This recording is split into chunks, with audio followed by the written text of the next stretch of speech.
To acknowledge the traditional custodians of the land in which we are gathered here this evening, the Wurundjeri people, and pay my respects to elders both past and present.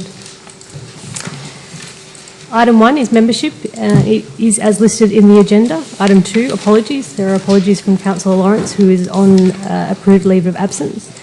Item 3, disclosures of conflicts of interest. Are there any disclosures? I have a disclosure to make for item 6.1 for the item on pedestrian crossings in Darebin.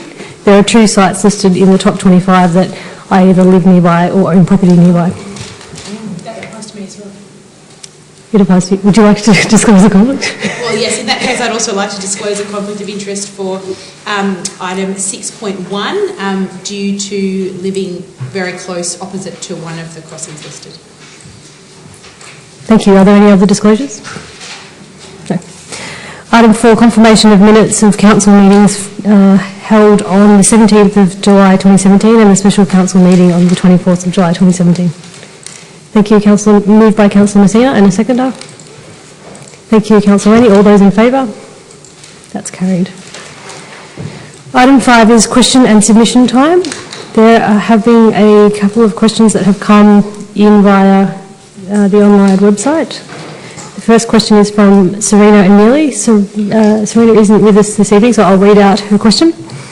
On the 10th of July 2017, I provided photographs to Darebin Council showing large amounts of dumped rubbish outside of 2 developments and requested follow-up. Nothing was done to clear this rubbish, so I rang up the council a week later and was provided with a case number. There's a reference number she's provided. The Mayor was also concerned enough to make inquiries about the matter on my behalf. The rubbish was blowing around the street for many weeks, potentially clogging up the drains and posing an environmental and health hazard.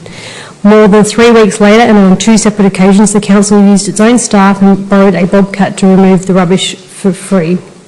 Given that the developers did not have a skip at either building site, and given that there was building and garden debris mixed in with the domestic rubbish, why was it considered acceptable for council to remove the rubbish at ratepayers' expense? Should the developers have been required to remove the rubbish themselves and have been fined for their contribution to the rubbish? The response is that this matter came to council as a building site compliance issue on the 11th of July 2017. The council's investigations officer attended the site on the 13th of July, where it was confirmed the rubbish contained general household items. There was no evidence to support the rubbish was from the construction site, and as such, a request was raised for council's street cleansing to remove the rubbish on this occasion. There was a delay in attending to the rubbish due to the large number of loose items, and the rubbish was completely removed by the 31st of July. On the 1st of August 2017, council received further complaints of rubbish being dumped in the vicinity of other construction sites in the area. Again, there was no evidence to link the dumping of rubbish to any of these construction sites. The officer spoke with the relevant site managers and advised them to ensure all building materials and waste products are stored and contained within the property boundaries at all times. They were also reminded of their asset protection permit requirements and to ensure measures are taken to protect council's infrastructure. Both measures will help to prevent the incidence of dump rubbish. Council officers will continue to monitor this area. The next question is from Aaron Laver, who isn't with us this evening, so I'll read it out. If the proposed redevelopment of Edwards Lake Boathouse into an Indigenous centre goes ahead, will it be open to the general public and be a centre to teach the community about Indigenous culture? If it is not open to the public, then I will be disappointed. The response is that a report will be considered by council this evening regarding the Edwards Lake Boathouse and its potential future use as an Indigenous cultural centre. Given council is yet to consider this item, I would not like to speculate on those specific matters pertaining to this centre. Question 2 from Anne Labour is, will Darebin Council renegotiate their recycling program in light of tonight's Four Corners investigation and improve the Darebin Resource Recovery Centre as it is in very poor condition? I can't comment on the specifics included in the Four Corners report. It has not yet aired. However, we will look at the program after it airs. Darebin is committed to its environmental sustainable practices, including minimising waste to landfill. We currently take collected recyclable material to the SKM Laverton Recycle Plant for processing. This contract expires in September 2018 and Council will consider its future contract position in the coming months. We have committed approximately $200,000 in recent years to capital improvement to the Darebin Resource Recovery Centre. Future capital investment and maintenance needs form for part of regular discussion with Outlook Victoria, the operators of the Resource Recovery Centre, in order to improve the centre. Specific improvement ideas from community users of the facility are most welcome and can be forwarded to the waste team at Council. Those are all of the questions that we received online. Are there any further questions from the gallery? No, thank you. Moving on to item 6, consideration of reports. 6.1, pedestrian crossings in Darebin. As I disclosed earlier, I have a conflict with this matter. It is an indirect interest because of a residential amenity effect. As I stated earlier, 2 of the sites identified in the top 25, one of those sites I live nearby to and another of those sites I own property near to. So I will excuse myself from the chamber and I'll hand over to Councillor Greco to chair the meeting.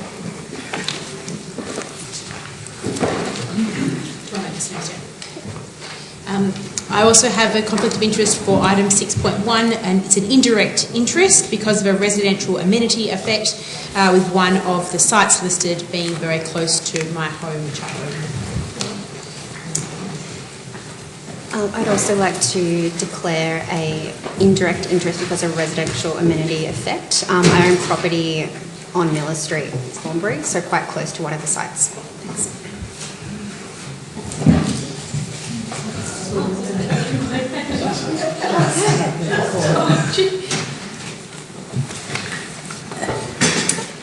There's a statement from Anne Labour to read out before we start. So that's her submission. To read it out? Yeah. Yeah. Yeah. In the context of this? Yeah.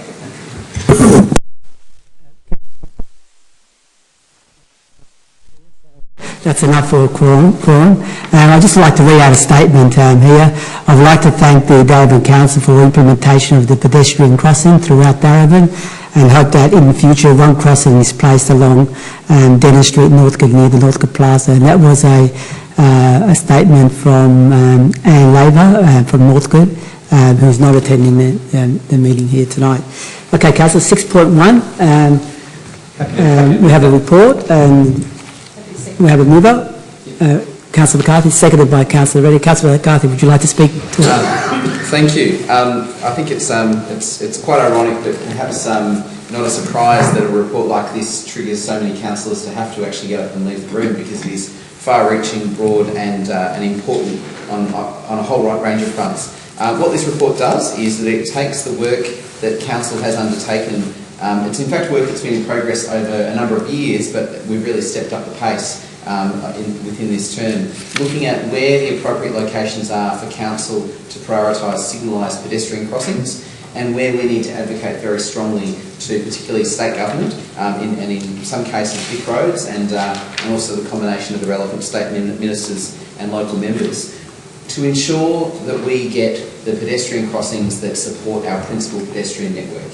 And that's really what this is about. And why I mentioned the fact that a number of councillors have to get up and leave is because this report speaks to a whole range of locations where we know that there are glaring gaps, there are significant gaps in some cases, where people rely upon certain roads they need to get across, and in many cases they're having to dash between lanes of traffic, often with kids, bikes, prams, and our older residents as well. So what we're all about here in Darebin is about creating a safer, active transport, which means cycling, walking, getting around in a wheelchair or whatever it might be. We want people to be able to get around actively and not have to rely upon a car.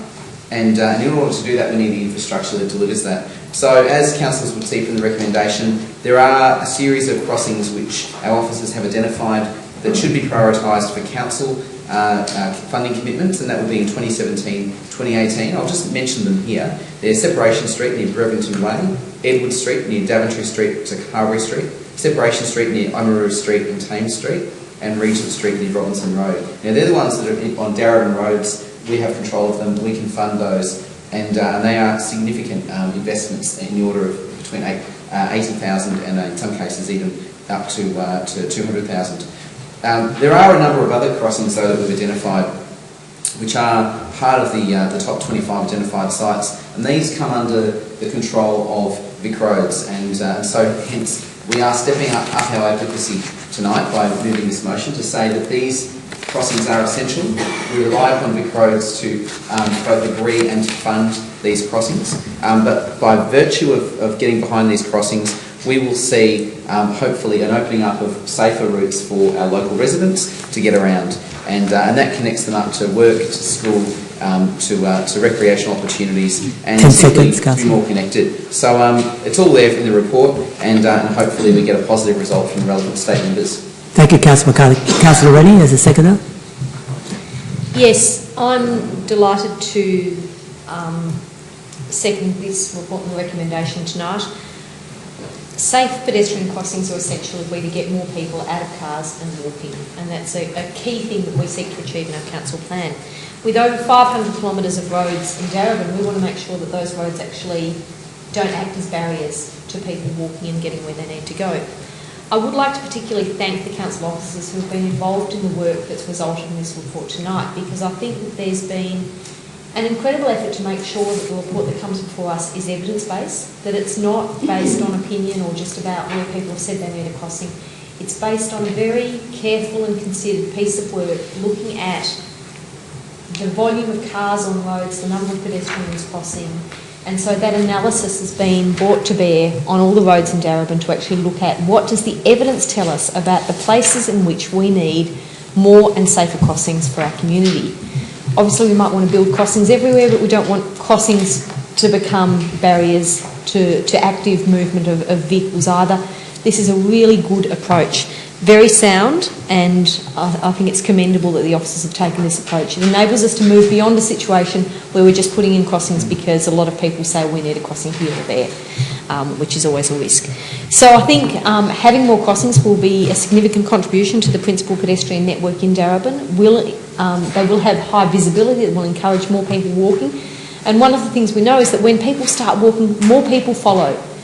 And there's a kind of contagion effect of seeing people in the community out walking. It happens, parents see other kids walking, their kids to school, they think, oh, my kids could walk too. And I look forward to the day when more and more people don't make those short journeys in cars. The crossing network is an important part of that. And I look forward to seeing Darebin as a safer place for everyone to get on their feet, to get places. Thank you, Councillor. Are there any further speakers in relation to this item? Councillor Williams. I just think just want to highlight some of those important points was that we do have 152 significant crossings already, but we do have gaps, and having this report shows where those gaps are, not only just in particular areas, but it also shows the high volume with our population growing. So we're talking about 5,000 cars a day going in particular areas. We do want to encourage more people walking to school, especially our most vulnerable, which are our children. So we do seem to link school crossings with children walking to and from school, and if we can encourage that of healthy and making our children to do that on a daily basis, I think it's really vital. It's important that this won't happen overnight. This is over a 3-year plan, and we're showing where those top 25 locations are and those black spots. We do have developer contribution, but we also need state funding. Now, these crossings are very expensive. They're not cheap, and not only just to have them up and running, they cost between $80,000 and $250,000 each, but we need to maintain them and keep them regularly painted, flags, and also having the area safe where they have signs put up where it's only 40k zones. And that's all I want to say. Thank you, Councillor. Any further councillors? No. If there's no further debate, I'll put the motion. Those in favour? Okay, carried unanimously. Thank you, councillors.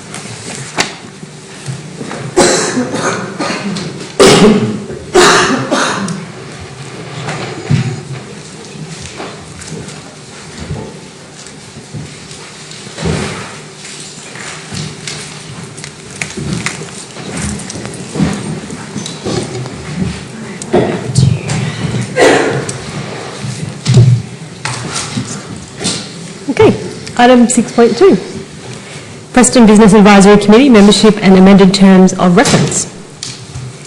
Moved by Councillor Messina. Is there a seconder? Councillor Williams. Councillor Messina. Thank you, Mayor. I'm delighted to endorse the amended Preston Business Advisory Committee terms of reference as submitted by Appendix A, PBAC, and endorsed the 2017 to 2019 committee members. When John Travolta sang to Olivia Newton-John, "You're the one that I want," well, I will not attempt to sing a single note or do a boogie. However, the chair of this advisory committee was the one I wanted. Why business, you say? Municipalities are made of many stakeholders. My belief is that business is a part of the community identity. It's about local involvement, local jobs, it's pedestrian traffic, it's innovation, entrepreneurship, it's essential for economic viability. It's the language that roars from the municipality latte by latte. PBAC was formulated in 2008. The committee comprises myself and Councillor Williams as proxy and is a total of 13 members. Business include Delphi Bank, Bendigo Bank, Mantra, Snap Printing, the much-loved Northern Blues and the iconic Queen of the North, Preston Market. This term, we welcome Chris Lombard from the Neighbourhood House and Alistair Kennedy from the Northside Food Hall. I wish to also acknowledge the dedication of officers Winnie Dinning and Penny Jamieson, their drive and determination in working with this committee. PBAC role is to advise Council on how to best develop and promote Preston. It is responsible for monitoring the Preston Special Rate Scheme. It is important to highlight that this scheme is not a tax, the levy that is collected to promote Preston Central Business District. Culture, retail, business, food outlets, the market, the footy oval are the microfibre of the Preston Business District. We know that the Preston corridor will have the largest population growth in Darabin in the next coming years. We have formulated a 5-year action plan to ensure this district is alive, vibrant and engaging. I look forward to witnessing the evolution of the Preston Business Central District with pride and excitement. Preston Central District and I, well, we go together. I just need the red convertible now. Thank you. Thank you, Councillor Messina. Councillor Williams. I'd just like to make an amendment where under the summary it says 1 councillor and 2 council officers, where it's usually the other way around. It's usually two councillors and 1 council officer. Proxy. So in the I don't think the report matters so much as the terms of reference. If I may, the terms of reference actually suggests 1 councillor and proxy.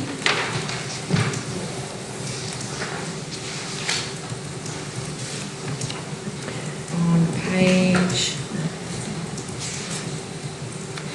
Does it mention it? Are you talking about within the terms of reference or in the officer's report? In the officer's report. In the introduction. Yeah. 1 councillor. That doesn't go into the minutes, does it? No. So that part that won't go into the minutes. Okay, no problem. Yep.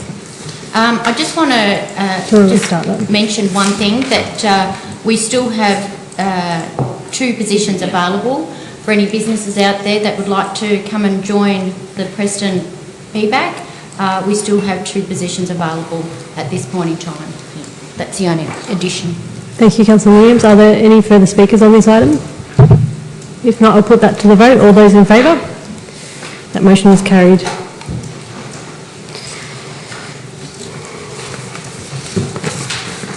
Moving on to item 6.3, proposed subdivision and sale of council land and discontinuance and sale of right-of-way road adjoining 148 West Garth Street, Northcote. Moved by Councillor McCarthy and a seconder. Thank you, Councillor Rennie. Councillor McCarthy. First thing I'd note, obviously this report is about kicking off the statutory process for a sliver of land at the address as listed. And if I would note that if you actually take all the pages of this report and run them side by side or by length, they're actually longer than the slither of land that we're talking about, which is 1 metre, in fact, in width. In fact, at one end it's about 80 centimetres and at the other end it's about 110 centimetres with an average of about 103. So I think that's interesting that this is the level of paperwork that we need to do in these processes for a piece of land that is literally, well, it's more about that. But it's important that we do it because it is currently council-owned land. It's also important because one of the adjoining property owners who brought it to council's attention that this land they believed was part of their property. And it's important also because there have been no objections to date. So this is a piece of land which can be used by an adjoining property owner. It is not suitable, obviously, in its width for any other purpose other than a bit of community gardening, but it's most likely going to be the people that are seeking to purchase it that would be doing that anyway. So I wholeheartedly support us proceeding on this basis, and I look forward to the ribbon cutting of a 1 metre wide parcel of land. Thank you, Councillor McCarthy. Councillor Rennie. Nothing to add. Thank you. I might put that to the vote. All those in favour? That motion's carried. Item 6.4, Edwards Lake Boathouse. And we have one person registered to make a submission before we consider this item. So Laura Franz, we'll just grab a microphone for you. Or maybe just grab, do you want to just grab that one there? Do you want to take it? Oh, look, I don't really. Oh, so there's people watching on, there's people watching online, so you'll need to speak into the microphone.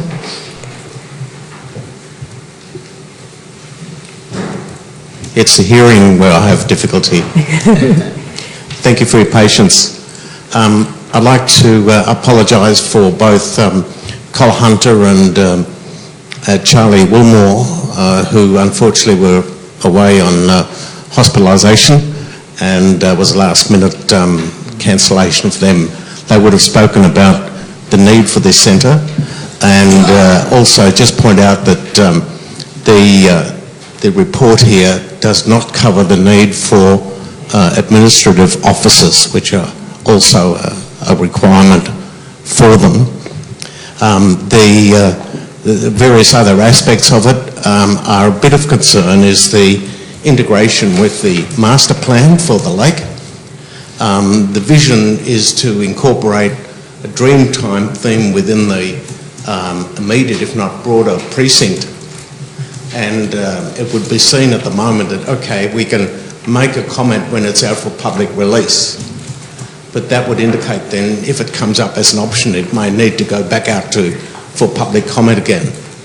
And whether that can be covered in some way before the master plan is released, in perhaps in the form of an option included that council is considering the Wurundjeri Cultural Centre and leave it up to the discretion of the council as and when the business plan is undertaken. Otherwise, there's no further comments. A good report, except to say that the lake may be man-made, but the Aboriginals made lakes a long time ago, and their hydroculture and agriculture is well documented. If you look at the diaries of the explorers and read Bruce Pascoe's book, The Dark Emu. I wish you well and thanks for your time. Many thanks for your submission tonight. Now we'll move to the... Councillor Greco, would you like to move? Yes, I'll move. That motion? I'll second. And seconded by Councillor Newton. Councillor Greco. Thank you, Mayor. First of all, I'd like to thank the contribution that was made by the community member, and I know that they've been very supportive of this initiative right from the outset. In fact, that they've brought it to Council's attention. I'd just like to make a few points in relation to what's been proposed there. And first of all, to say that the boathouse issue, it's a long-standing issue. It was first raised back in 2009 about what do we do with this boathouse. It's been vacant for so many years. And there's been a few stops and starts along the way, but I think now we're at a good point, we're at a good space in terms of actually progressing and making something happen there. And also, as this report points out, there have been meetings with the Wurundjeri elders in relation to creating, and I think it's quite an exciting development, creating a centre for Aboriginal culture, and possibly even creating a place where you can exhibit and have a museum of Aboriginal culture. And I think it's quite suited to our council, because we have a very strong relationship both with the Wurundjeri Council as the original and traditional owners of the land, but also with a multitude of Aboriginal organisations in and around our city. I think we're one of the municipalities that has the most Aboriginal-based organisations amongst the metropolitan area. So it's quite suited to have a centre where Aboriginal culture is celebrated. So this is what this report does. This report basically looks at the recommendation, specifically talks about developing a proposal and together with the Aboriginal, together with the Wurundjeri Land Council, and to develop a feasibility study together to see how far we can bring this concept along. Now, obviously, it's a big dreaming idea, and obviously this will require a lot of input, particularly financial input from the state government in order for something like this to happen. I know there's a bit of a competition amongst various municipalities about who will actually get something like this up and going, but I think we're in the box seat because we've been talking about this for some time, and I think it's opportune that it happens in our city. Also, I think what's important to note in this report, whilst the boathouse was talked about and Edwards Lake was talked about, that what this feasibility study is going to be looking at is also to see whether there are other sites within our city that could actually house some of the ideas of having a museum and a cultural centre. And one of the places that's been highlighted here is the Bundoora Park. And I know that for a fact that Bundoora Park, because it's in our ward, has a big attachment to the Aboriginal community where there was a lot of connection to land. So that's one of the other considerations that will come out of this feasibility study. So I look forward for a further report coming back to us. Thank you, Councillor Greco. Councillor Newton. Thank you, Melissa. So firstly, I wanted to acknowledge the work of Councillor Greco over many years trying to get the boathouse reactivated. I think it's fantastic that we're working closely with the Wurundjeri Council to identify if the Edwards Lake Boathouse would be a suitable site for a cultural centre. We're serious on this council about working towards reconciliation and highlighting and promoting the culture of our First Peoples. I think it's really exciting that the Wurundjeri people have suggested a cultural learning and education centre, access to workspace for Wurundjeri artists, headquarters for cultural tours in and around Darebin, meeting place for local Wurundjeri people to socialise, and a space to showcase significant artefacts of Wurundjeri tribe. We know from the Kite Festival this year that the community really wants to see this site reactivated, and they were quite keen on having it as a cafe. And the feasibility study will allow us to determine if this is the right site for Wurundjeri Cultural Centre or not. I have some questions about if the site will be large enough to accommodate the scope of the cultural centre, and I would agree with Councillor Greco that Bundoora Park is probably a good option to consider as well. And I really look forward to working with Wurundjeri and our Aboriginal Advisory Committee on recognising and enhancing the important history and culture of our First Peoples. Thank you, Councillor Newton. Any further speakers? Councillor McCarthy. Just wanted to lend support to this proposal, but also the notion that we might look around the city of Darebin and other locations, not instead of, but in addition to this site, because if we do think about what we're discussing here, it's actually about how we use places that currently exist to activate engagement and in some cases sometimes find new narratives for engagement along the reconciliation journey in our community, but particularly the sort of enterprises that the Wurundjeri Council may wish to pursue. And we don't know until this feasibility study is undertaken what those might be, because the office haven't been there. But one of the great things about this site is that it is a building in a natural setting, and I think we heard that from the submission before, that there is that enormous opportunity to think about the natural setting and what that may offer in terms of engagement around rediscovering traditional practices. So the obvious other piece there, obviously, which is a much longer term piece, but I would love to see explored through this, is the capacity for models of co-management of these sorts of sites, which is something that happens in other states, but we haven't explored in any detail in metropolitan Melbourne around how we work together with Wurundjeri Council around the co-management of sites in both a traditional and a contemporary sense. So this is really exciting, and I would just hark back to a conversation that happened on the Aboriginal Advisory Committee. In fact, it was the precursor DATSIC about 8 or 9 years ago, and Councillor Greco and I were on there together, where the question was raised, what can Council do with its current assets to actually create opportunities for the demonstration of Indigenous culture, particularly Wurundjeri, but also other cultures of other Aboriginal communities around the country. And here we see that in action straight away. So it's a very exciting proposal. Thank you, Councillor McCarthy. Any further speakers? Sorry, we can't take any further submissions at this point. Any further speakers? No, I'll put that to the vote. All those in favour? Motion is carried.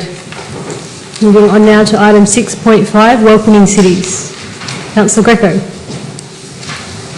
Are you moving the motion within the agenda or a... Yeah, I'm moving a motion, a new motion in relation to this particular item. We have it up on screen? There we go. It's been circulated, Thank but it's up there on the screen. Is there a seconder for that motion?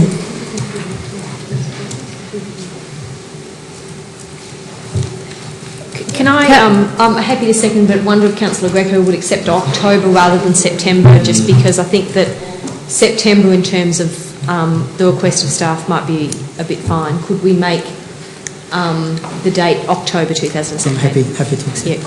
Okay, so second by Councillor Rennie with that adjustment.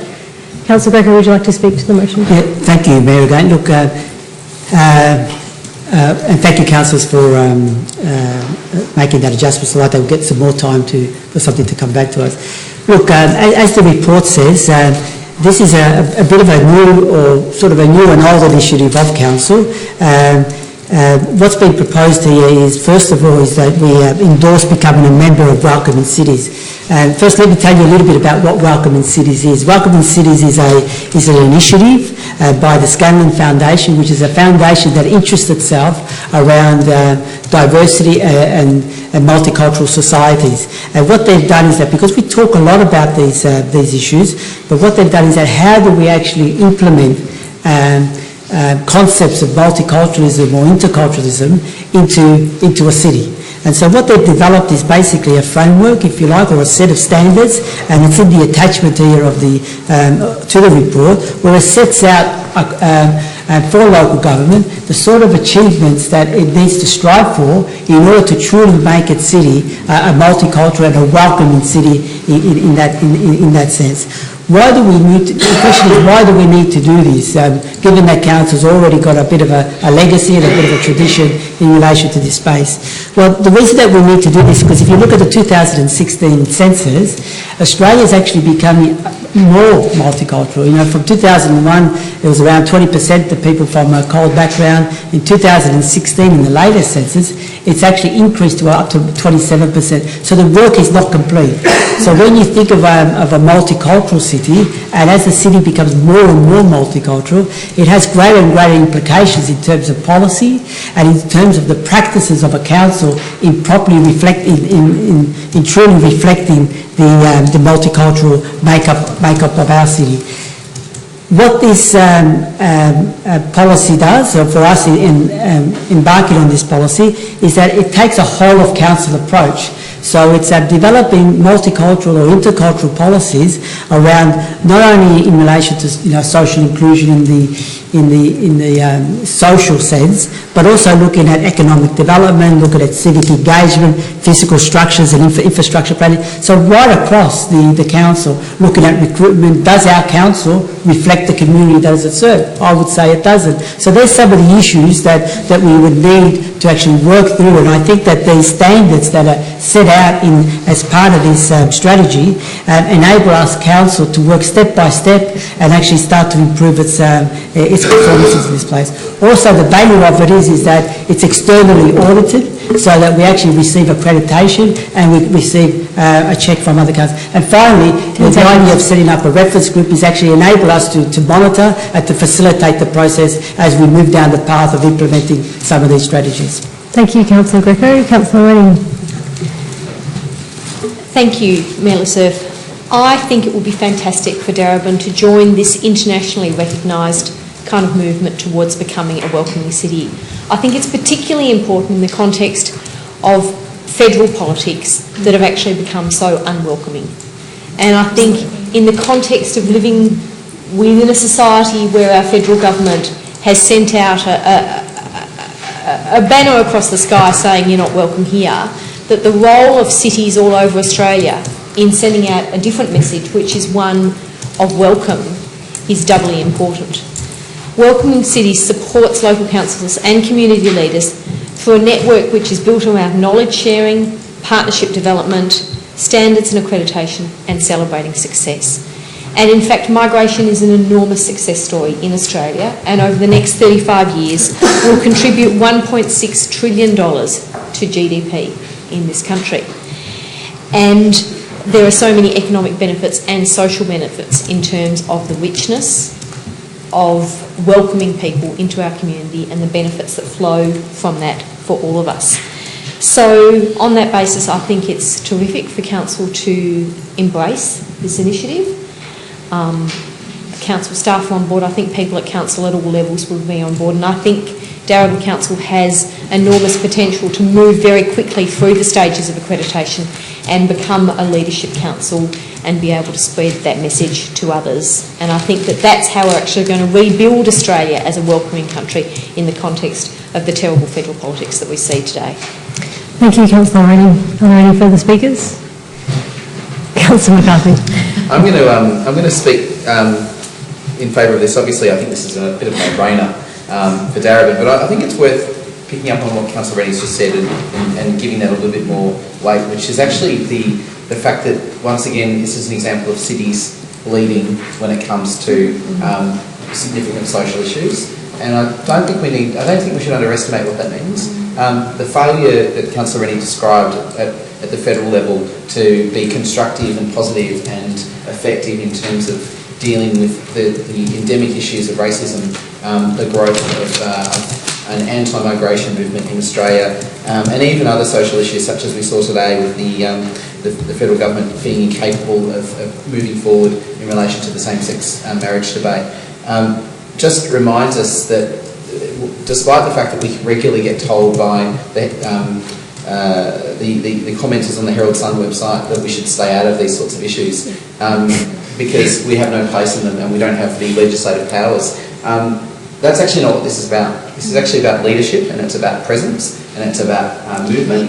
And I'd like to think that one thing that every single councillor in this chamber shares, and I think in previous terms of council have shared, is a commitment to pretty basic levels of decency when it comes to inclusion. We might use different words for it, fair go, whatever it might be, but when these things are so sorely missing, it once again falls to cities to lead, and that's what we see here with this. So obviously fully support it, but I don't think we should shy away from being proud and strong on this issue.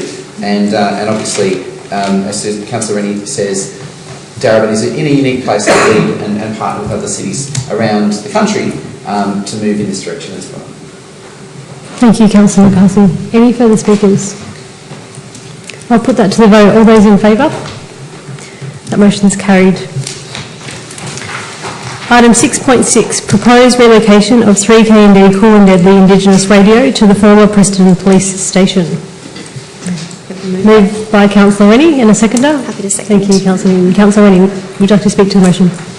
I'm delighted to support and speak to the recommendation tonight that Council endorses the relocation of 3K&D into the former Preston Police Station, subject to external investment being secured. I think we are so lucky to be the municipality that currently houses 3K&D. It's a fabulous radio station that contributes so much to the community, and I think it belongs in Darebin. It's important that it remains in Darebin.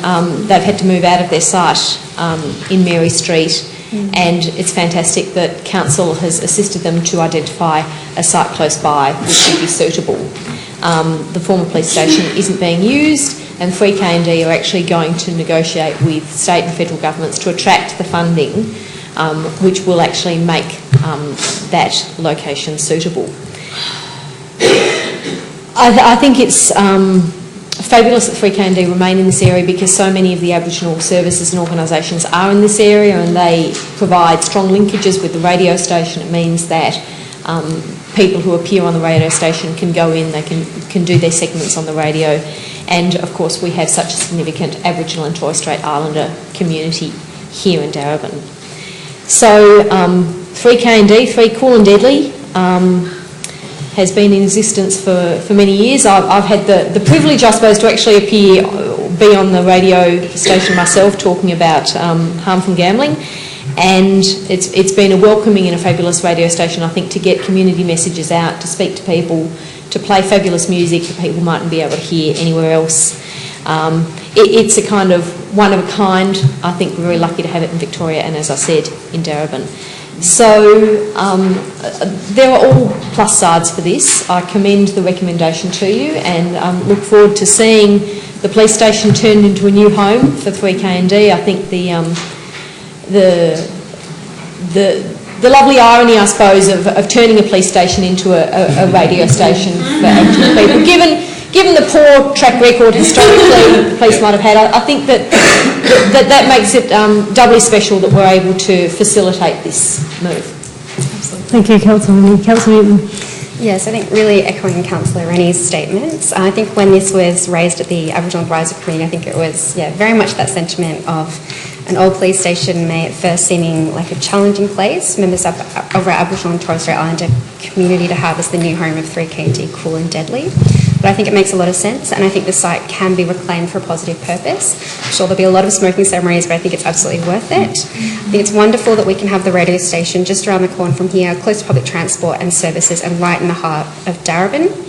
I really like the idea of having such an important radio station so close by and keeping Victoria's largest Aboriginal controlled radio station in Darebin close to the library and intercultural centre. And I really just want to echo the words of 3KND, which are, this mutual agreement is a historical step into the future for both organisations. It shows strong collaboration, trust, engagement and goodwill that will allow us to create a space where Aboriginal people will have a voice, opportunities and a pathway to empowerment. And I think this is what I really love about being on the Aboriginal Advisory Committee, is that I get to know that community and really see them forging ahead positively. Thank you. Thank you, Councillor Newton. Are there any further speakers? Thank you, Councillor Williams. This particular group has been struggling to find a place that would be of permanent, and this has been going on for several years, and it's great that we've now secured a place for the radio station to go ahead. But also I'm very proud because we have the second highest amount of Indigenous people living here in Darebin. So those two alone, I think it makes me proud as a councillor that we can secure that and ensure that it continues, and it will be a great service to many people here in Darebin. Thank you, Councillor Williams. Councillor Greco. Yeah, just very quickly, I'd just like to make a couple of points. First of all, I'm really pleased that we've been able to enter into discussions and negotiations, and also bring them to some sort of conclusion about using this the old police station, which is owned by the council. It's been dormant for so many years. I mean, we've talked about trying to get something happening there, and finally again we're seeing how we're activating these spaces. Whilst it's ironical that it is a police station taken over by the Aboriginal radio station next door to a police station at the same time too, so let's note that. The other thing that I think that's really important is that actually where it is located, because we know that where the radio station was located before was not a very visible sort of place, and I think locating the radio station in the heart of Darebin, right there, I think creates a greater sense of visibility. And also what it does is that by maintaining the presence of the radio station within the city of Darebin, still keeps that diversity within our city, which we know that is very important. But one thing is to say that, another thing is actually express that in the form of actually providing places where organisations like this radio station can actually house these services. So I really look forward to it, and I think it'll be a great addition. And finally, we get something happening in that old cop shop. Thank you, Councillor Greco. Councillor McCarthy. One thing that hasn't been mentioned, I think it's really worth noting, is the long-term commitment that this proposed lease involves, which is a 40-year lease. And I'm struggling to find or think of any other similar sorts of situations where we have leases of that length, other than very large capital projects. So the commitment is a significant one from Darebin, but I think it also hopefully gives a vote of confidence to the other levels of government who should be contributing to this. And we are providing the space and providing obviously a financial investment, but everyone should be able to listen to 3KND, and it should have the surety of support for the 4 decades that this lease describes. So I suppose if the message isn't clear enough, and maybe our local paper can take up the campaign because they're good at this, is actually to get a bit of pressure to the other levels of government to get behind this and give 3KND the certainty that it needs. There was a failure to save Channel 31, which had some great Indigenous content, and that's gone by the wayside in so many ways. Let's not see the same thing happen to our very own Indigenous radio station. So, thank you, Councillor McCarthy. Any further speakers?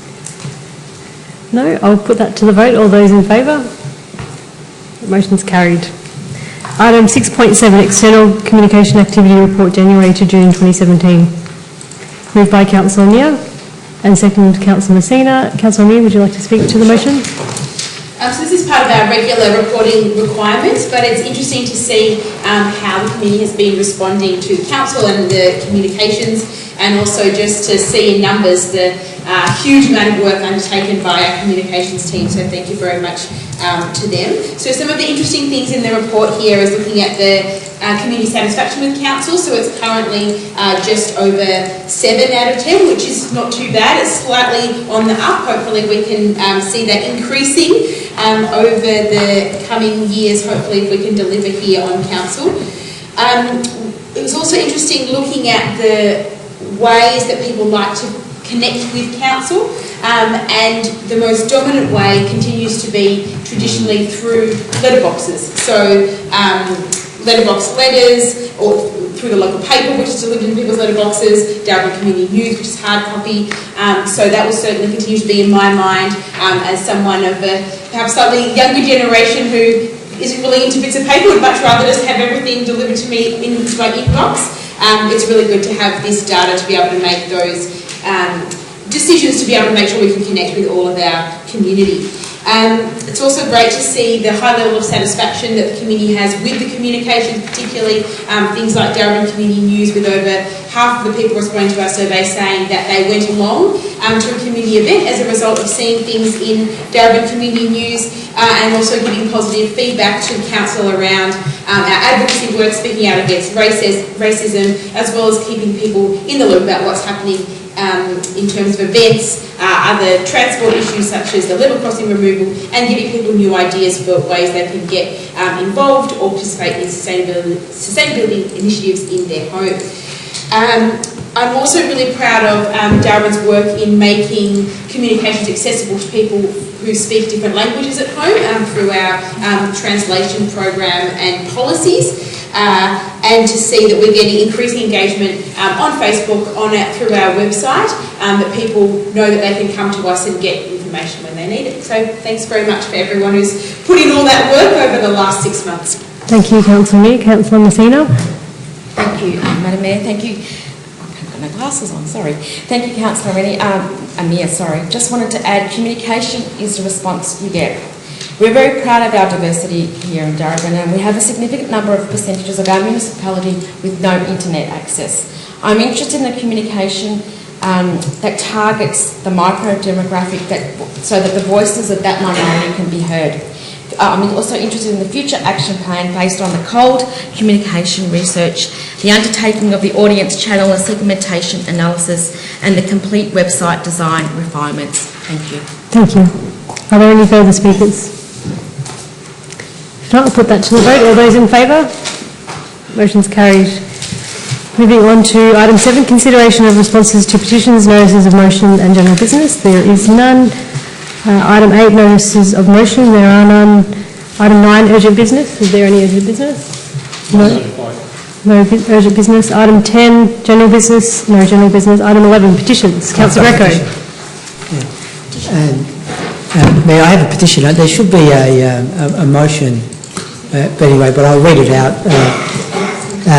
I've got a petition here. I'll read out what the petition says. It's a petition by 40 residents that states, we, the undersigned, request Darebin City Council to retain ownership of 2 Dole Avenue Reservoir for community use.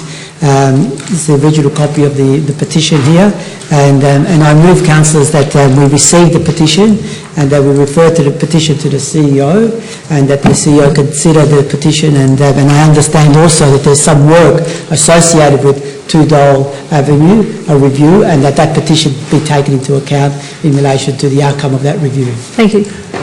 Is there a seconder for that motion? Thank you. Thank you, Councillor Williams.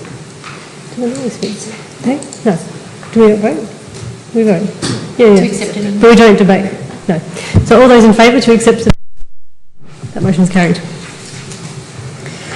Item 12, reports of standing committees. There are none. Item 13, records of assemblies of councillors. 13.1, assemblies of councillors held. Thank you. Moved by Councillor McCarthy. I'm happy to second, noting there's a typo in my name. I also noted that. That's in the first assembly. Yep. So seconded by Councillor Neal with that amendment. All those in favour? That motion's carried. Item 14, reports by Mayor and Councillors. There should be a copy. Happy to move. Thank you, Councillor Williams, and a seconder. Thank you, Councillor Messina. All those in favour? The motion's carried. Item 15, consideration of reports considered confidential. There are none. And item 16, close of meeting. At 6:52.